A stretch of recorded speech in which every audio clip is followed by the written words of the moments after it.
দৌলত খানের ইকো পার্কে গিয়ে আমরা সবাই যা যা করলাম তা নিয়ে আজকের ভিডিওটি, আশা করি সকলে শেষ পর্যন্ত দেখবে। আসসালামু আলাইকুম।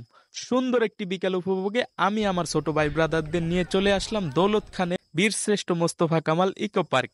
এটি দৌলত খান উপজেলা শহর থেকে 2 কিলোমিটার দক্ষিণে মেঘনা নদীর তীরে অবস্থিত। দৌলত খান পৌরসভা শহর থেকে রিকশায় করে আপনারা 20 টাকা করে জনপ্রতি চলে আসতে পারবেন এই পার্কে। আমি এসেই কাকাকে নিয়ে দোলনায় উঠে পড়লাম, তারপরের অবস্থা দেখুন।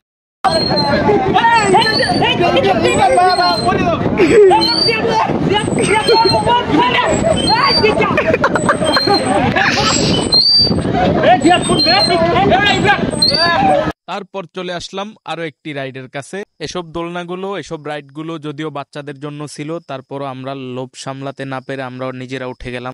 তারপর আর কি, আমার এক নাজেহাল। সব মিলিয়ে বেশ কিছুক্ষণ দুলছিলাম আমি আর কাকা মিলে। তারপর আর কি, ছোট ভাই ইফরান তার জাদুবিদ্যার কিছু অংশ প্রদর্শন করলো আমাদের মাঝে। এরপর সুন্দর প্রকৃতির মাঝে অশান্ত নদীকে শান্তভাবে উপভোগ করা। তো ধন্যবাদ সবাইকে, আজকের ভিডিও এই পর্যন্তই। আমাদের পরবর্তী ভিডিওগুলো দেখতে চ্যানেলটি সাবস্ক্রাইব করে আমাদের সাথেই থাকুন।